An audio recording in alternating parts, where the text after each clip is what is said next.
क्या भैया? क्योंकि इंसान का जो फितरत है, ये कह सकते हैं कि वो देख देख कर दूसरे को सीखता है, कॉपी कर करके। तो जो जो सांसारिक लोग हैं, तो वो अपना आइडल कैसे चुने?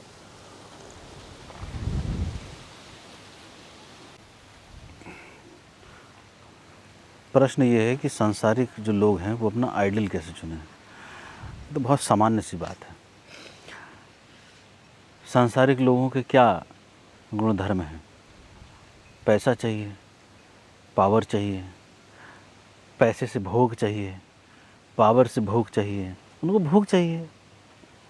आध्यात्मिक व्यक्ति को क्या चाहिए? ईश्वर चाहिए, योग चाहिए, उसके साथ जुड़ाव चाहिए। तो सांसारिक दृष्टिकोण से जब बात करेंगे प्रश्न को केंद्र में रखते हुए, तो सांसारिक दृष्टिकोण में व्यक्ति जो चाहता है उस प्रकार के व्यक्तित्व वाले को, उस प्रकार के गुणधर्म वाले को ही अपना आइडियल मान लेना चाहिए। अब जैसे मान लीजिए कोई कला के क्षेत्र में जाना चाहता है, अभिनय के क्षेत्र में जाना चाहता है, तो आजकल कितने सारे इंस्टीट्यूट खुले हुए हैं, है ना, NSD है, वहाँ पे सिखाते हैं। तो अभिनय के क्षेत्र में अगर कोई व्यक्ति उतरना चाहता है तो वो जो अभिनय भी कई प्रकार का हो गया ना। अब जैसे कोई उसमें जाना चाहता है, कॉमेडी में जाना चाहता है, कोई सीरियस रोल में जाना चाहता है, कोई विलन रोल में जाना चाहता है, तो वो उस व्यक्तित्व वाले व्यक्ति को ही अपना आइडियल बनाए जो उसके भीतर हृदय को स्पर्श करता हो। ठीक है, बुद्धि से नहीं, क्योंकि जब तक हृदय से स्पर्श नहीं करेगा तब तक वो भीतर से नहीं बदलेगा। और उसको पता रहता है स्वयं को कि उसको करना क्या है। ठीक है, नहीं पता है तो वो किसी भी एस्ट्रोलॉजर से या किसी हमारे यहाँ से भी अपना एक स्कैनिंग करवा के वो पता कर ले कि भाई उसके अंदर कौन से गुणधर्म हैं। भाई उसके अंदर आक्रामकता है ना, बुद्ध का जॉवियल नेचर है कि भैया वो जॉवियल रोल में रहे। ठीक है, दूसरा जैसे मान लीजिए किसी को भोग है पैसे का, ठीक है, पैसा चाहिए उसको, तो वो जो बड़े बड़े बिजनेसमैन हैं, नौकरी नहीं, नौकरी तो थर्ड क्लास चीज़ है। बिजनेसमैन लोग हैं उनकी बायोग्राफी पढ़े, डिटेल में पढ़े, उनसे अगर मीटिंग करने का कुछ मौका मिल सके, उनके सेमिनार में जाके उनकी जो स्पीचेज़ हैं उनको सुनने का मौका मिले, वो पढ़े समझे कि उसको वो कहाँ तक स्पर्श कर रही है। ठीक है, तो उनको अगर वो चीज़ स्पर्श कर रही हैं तो उस व्यक्ति के कैरेक्टर को समझने का प्रयास करें कि वो क्या है। क्या वो धोखा दे के लोगों को बेवकूफ़ बना के वो पैसे वाला बना है, और अगर ये धोखा दे के पैसे कमाने वाला कैरेक्टर है इसका तो उसको आइडियल बना ले। ठीक है, लेकिन वो ज़्यादा दिन चलता नहीं, लोगों को भागना पड़ता देश छोड़ छोड़ के। और कोई व्यक्ति ऐसा है जो मेहनत करता है, वो बिज़नेस में धोखा तो रहेगा ही रहेगा भैया, धोखा तो देना ही पड़ेगा। भैया आप 2 की चीज़ लाओगे 5 में तो बेचोगे ना, उसी को धंधा बोलते हैं। तो जब धंधा करोगे, व्यापार करोगे, तो उसमें बेवकूफ़ तो बनाना ही होता है, लेकिन आप सर्विस उसके साथ दे रहे हैं कि नहीं दे रहे हैं, क्वालिटी दे रहे हैं कि नहीं दे रहे हैं, और ऐसी कंपनी का ओनर, उसका विज़न वैसा है कि नहीं है जो आपके भीतरी कैरेक्टर को सूट करता है कि नहीं करता है। और जब सूट करता है तो उस कलाकार से, उस अभिनय करने वाले व्यक्ति से, उस टॉप पे पहुँचे हुए व्यक्ति से, उस व्यक्ति से तादात्म्य करें। ठीक है, उसको कॉपी ना करे, उसका जो ढंग है वहाँ उस व्यापार को पहुँचाने का, उतना पैसे वाले बनने का, उस ढंग को अपनाए। जैसे हम आध्यात्म में कहते हैं कि भैया आप गुरु कॉपी मत करो ना, गुरु ने जितनी मेहनत करी उतनी मेहनत करो। तो स्वतः गुरु के जो गुण हैं, मतलब सामने फिजिकल गुरु नहीं, जो परमात्मा है उसके भीतर बैठा हुआ, उसके गुण बाहर प्रदर्शित होना स्वयं शुरू हो जाएंगे। वो छलकेगा, वो रोक भी नहीं सकता है। आप दारू पियो, मुँह से बदबू आएगी आएगी, ज़बान बुद्धि लड़खड़ाएगी लड़खड़ाएगी, कदम लड़खड़ाएंगे लड़खड़ाएंगे, आपके व्यवहार में बदलाव होगा ही केमिकल लोचे के कारण। तो उसी प्रकार जब आप आध्यात्म में जाओगे और वास्तविक ढंग से चल रहे होगे जो है आध्यात्म का मार्ग, तो निश्चित रूप से आपकी जो मस्ती होगी वो बाहर बिखरेगी, दूसरों को दिखेगी, वो दिखती है। कुछ लोग प्रशंसा करेंगे, लेकिन बहुत सारे लोग उसका जो है मजाक भी उड़ाएंगे। तो वो दोनों ही लोग आपके लिए प्रमाण है कि हाँ आपकी दिशा सही है, क्योंकि वो तो अपने व्यवहार के अनुरूप आपको प्रतिक्रिया दे रहे हैं ना। आप जैसे हैं वैसे तो वो समझ ही नहीं पाएंगे कभी, ना उनकी औकात है समझने की। उसी प्रकार से गुरु को भी कोई नहीं समझ सकता है। गुरु को समझने का पॉइंट ही नहीं है एक्चुअली में डिस्कस करने वाला। गुरु को समझना क्यों है? गुरु के आदेश का पालन होता है बस। गुरु क्या समझोगे? गुरु नंगा बैठा है, गुरु भस्म लगा के बैठा है, गुरु माला टंग के बैठा है, गुरु के पास आश्रम है, गुरु के पास चेले हैं, गुरु के पास भीड़ है, गुरु के पास भीड़ नहीं है। सिद्धि का प्रदर्शन कभी गुरु करता नहीं। कैसे करोगे ना? कैसे कॉपी करोगे? क्या करोगे? वो जो करोगे वो उसकी माया का करोगे, तुम माया में लिप्त रहते चले जाओगे, सत्य तक पहुंच ही नहीं पाओगे।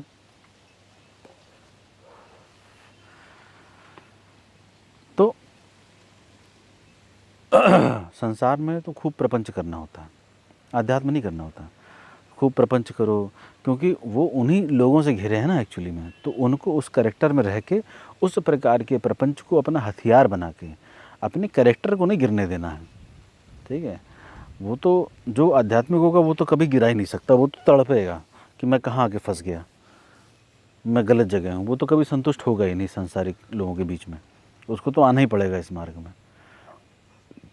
और ये मैं आपको बता रहा हूँ प्रिंस जी, मृदुल जी, इस समय में ये जो आश्रम है, आपने भी बहुत हज़ारों आश्रम घूमे हैं, हम भी बहुत आश्रमों में साधना करके आए हैं। जितना कचरा बाकी आश्रमों में है उतना कचरा मैं यहाँ होने नहीं दूंगा, उतना क्या उसका 1% भी नहीं होने दूंगा। यहाँ भले ही अकेला मैं बैठा रहूँ, लेकिन फर्जी लोग मैं नहीं रहने दूंगा। फर्जी लोग मतलब जो गुरु के ढंग से ना चल सकते हो, वैसे लोगों को यहाँ रहने का अधिकार नहीं होगा। ठीक है ना? आपने देखा ही है, मैंने गेट से भगा दिया लोगों को, 10-10 साल वालों को भगा दिया गेट से, और उसका परिणाम ये है कि वो आज नहीं है, साथ में नहीं है, भाग गए। अब उनको सारी बुराई दिख रही मेरे में। तब गुरुजी गुरुजी, अरे गुरुजी वो, अरे गुरुजी ये, अब सारी बुराई दिख रही। क्यों? क्योंकि वो यही थे ना, वो बदले ही नहीं थे। अगर बदल गए होते, गुरु बोल रहे थे तो गुरु हो गए होते, गुरु को धारण कर लिया होता गुरु बोलते बोलते, तो लाख गिरा दे कोई, हिम्मत है किसी को तुमको गिरा सके तुम्हारे स्तर से? ऐसे 10-10, 20-20 साल तो टटपूंजी हजारों घूम रहे हैं मेरे आसपास, जिन्होंने भीतर से बदला नहीं। लेकिन आप लोग यहाँ पर हैं तो आप लोगों के अंदर दम है कि आप गुरु का सानिध्य कर पा रहे हैं। सानिध्य का अर्थ है कि भैया गुरु की ही परिपाटी पे चलना है, आपको अपना स्वरूप छोड़ना ही पड़ेगा, तभी वो वास्तविक चीज़ प्राप्त होगी, उपलब्ध होगी। और ये आप लोग समझदार हैं, अपने अनुभव से समझ रहे होंगे धीरे धीरे, क्योंकि मेरी बात गहराई को स्पर्श करती है, बुद्धि को स्पर्श करने के लिए कोई मेरी बात नहीं है।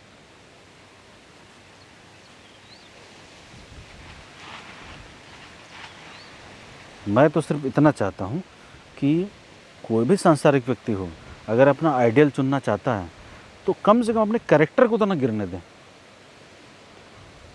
भीतर सत्य धारण करके चले, ईमानदारी धारण करके चले, बाहर प्रपंच करना ही पड़ेगा, उसको करना ही पड़ेगा। बिना उसके उस सर पे पैर रख के लोग भाग जाएंगे, उसके ऊपर चढ़ जाएंगे।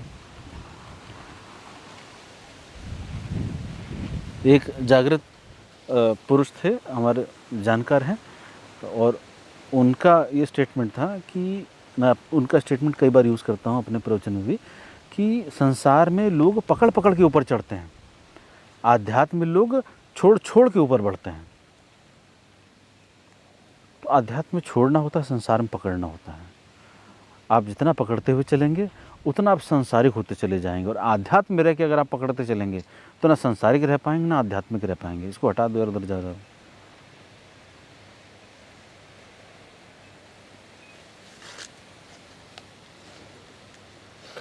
तो उनको अगर अपना आइडल चुनना है, किसी एक को आइडल बना ले सांसारिक व्यक्ति, उसको अपना बॉस ठीक लग रहा है कि भैया बॉस जो जिस लेवल पे है उस लेवल पे जिस गुण धर्म से पहुंचा है, जिस बिहेवियर से पहुंचा है, जिस मेहनत से पहुंचा है, बस मैं उतना कर डालूं तो बस वो एक बार समझ जाए तो वैसा वो कर डाले। संसारी लोगों को क्या है, संसारी लोग तो किसी काम के नहीं हैं, वो तो भटक ही रहे ना। आज एक लड़की चाहिए, कल दूसरी लड़की चाहिए, कल तीसरी लड़की चाहिए, आज एक बंगला चाहिए, दूसरा बंगला चाहिए, चौथा बंगला चाहिए, और मरते समय फिर क्या चाहिए उनको कुछ पता ही नहीं रहता। मर गए, बर्बाद हो गए, हाय हाय हाय हाय हाय हाय। बाप बेटे से प्रॉपर्टी के चक्कर में केस चल रहा है, बेटा बाप के साथ चल रहा है, माँ के साथ चल रहा है, बहन के साथ चल रहा है, भाई के साथ चल रहा है, यही सब तो चल रहा है। मेरा प्रमोशन हो जाए, उसका ना हो जाए, फिर वो तांत्रिकों के पास, मुझे वो मिल जाए, मुझे ये मिल जाए। उनकी तो यही रोने वाली गाथा है। यहाँ हम लोग कितने भाग्यशाली हैं, बोलेंगे इसको, कितने भाग्यशाली हैं कि हमारे पास ऐसी व्यवस्था है कि शहर से कितना दूर है, कोई पब्लिक नहीं है, एकदम एकांत में, कोई आने जाने वाला भी नहीं। तो कम से कम हम साधना के क्षेत्र में हैं, तो हम कम से कम कचरा तो इकट्ठा नहीं कर रहे हैं फालतू का। आप विश्वास नहीं करेंगे, मैं जब अपनी गहरी साधनाओं में जाता था, 3-3, 4-4, 5-5 महीने के लिए गुप्त रूप से गुफा में बंद हो जाता था, और जब मैं उसके बाद में बाहर आता था संसार में, तो मुझे सांस नहीं ली जाती थी। मुझे लोगों की ऊर्जाओं में कांटे चुभते थे, मैं रह नहीं पाता था। उसके बाद भी मैं फिर जो है अपने वापस जॉब ज्वाइन कर लेता था, क्योंकि संसार में रहोगे, कहीं कमरा है, कहीं बैग रखना है, कहीं कुछ रखना है, 2 लोगों के साथ रह रहे हो तो कुछ खर्चा पानी दोगे ही दोगे। बहुत शुरू की बात कर रहा हूँ। फिर 2-4-6 महीने अपना पैसा से इकट्ठा किया, कमरे का किराया वगैरह लड़के वड़के रहते थे, उनको दे दिया, भैया मेरे इतने महीने किराया हो गया, मैं निकल गया भैया। वो लोग मुझे पागल कहते थे कि अच्छा खासा MBA किया हुआ लड़का टाइम से इंडिया की जॉब छोड़ देता है, दैनिक जागरण की जॉब छोड़ देता है, दिल्ली प्रेस जो गृह शोभा इतनी बड़ी कंपनी है, उस कंपनी में मैं काम कर चुका हूँ, लगती नहीं उसमें जॉब, क्योंकि एक मैगज़ीन में 1 या 2 लोग काम करते हैं और हज़ारों लोग, लाखों लोग हर साल छूटते हैं काम करने के लिए। अब वहाँ जो लग जाता है वहाँ छोड़ता ही नहीं। वहाँ 12-12, 20-20 साल से आदमी काम कर रहा है, एकदम सरकारी टाइप। जागरण में लग जाता है 15-15 साल, नहीं छोड़ता है, और इतने अच्छे पैकेज पे, लाख मंथली सैलरी, ऊपर से इंसेंटिव और कन्वेंस अलग, और बाकी सारी चीज़ें गिफ्ट इत्यादि अलग, और रुतबा अलग प्रेस का। और जो मेरी पुरानी जो बाइक है उसमें प्रेस का लगा हुआ, वो तभी का लगा हुआ है, आगे भी प्रेस का लगा तो वो हटा दिया।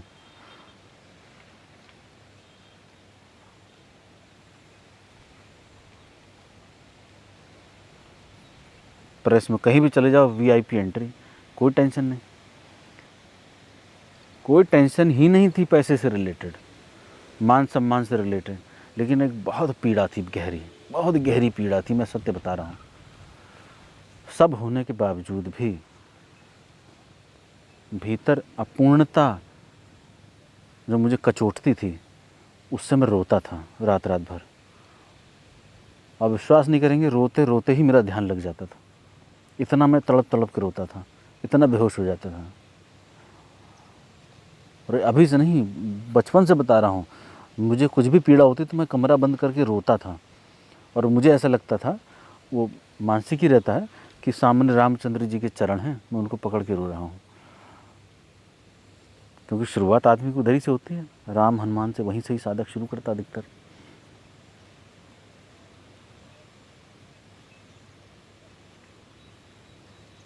और जिस दिन जब वो सुनहरी घटना घटी, वो तो प्रोत हो गया पूरा ब्रह्मांड। पूरा ब्रह्मांड इसलिए बोल रहा हूँ क्योंकि मैं स्वयं ही ब्रह्म हो गया। तो जब स्वयं ब्रह्म हो गया तो मैं ब्रह्म की ही बात करूँ।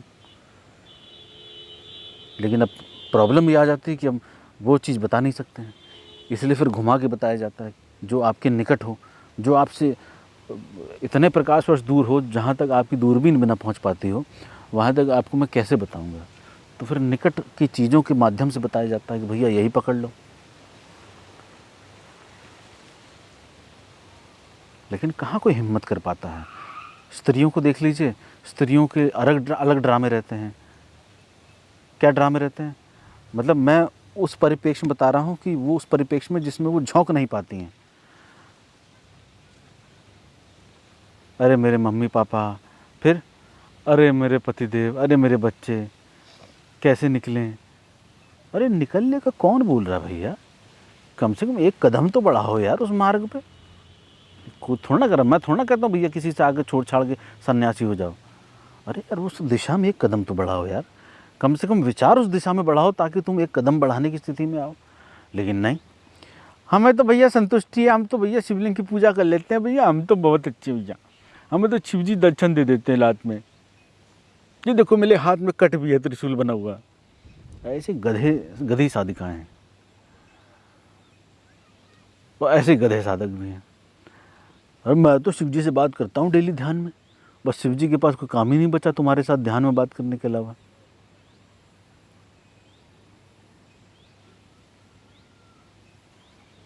तो इन लोगों से मैं बड़ा परेशान हूँ, दुखी हूँ, क्योंकि इनकी हिम्मत नहीं हो पाती है आगे बढ़ने की।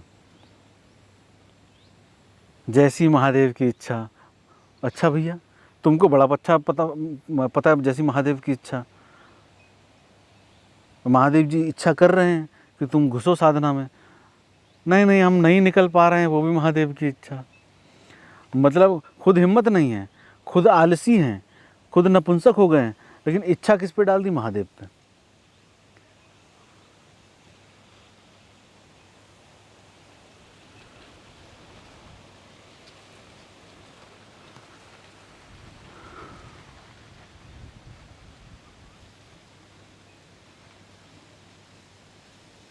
बहुत दम लगता है भैया साधक होने में,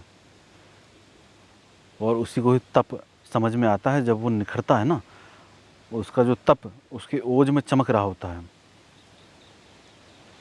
चमड़ी का रंग नहीं, उसके चमड़ी के रंग से ऊर्जा फेंक रहा होता है अंदर से बाहर।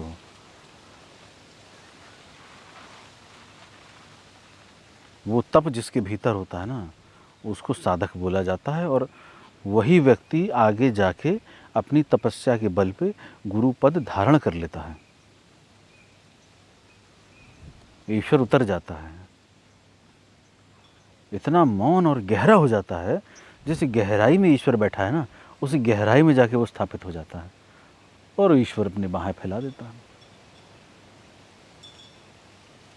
अब ऐसा नहीं कि ईश्वर आके बाहें फैला रहा हो, कहने गुरुजी ने बोला ईश्वर बाहें फैलाता है तो महादेव भी बाहें फैला के हमको देख रहे हैं। क्योंकि मैंने बोला कि तुम्हारे निकट जो चीज़ होगी उस तरीके से समझाना पड़ेगा ना, इसलिए समझाना पड़ता है।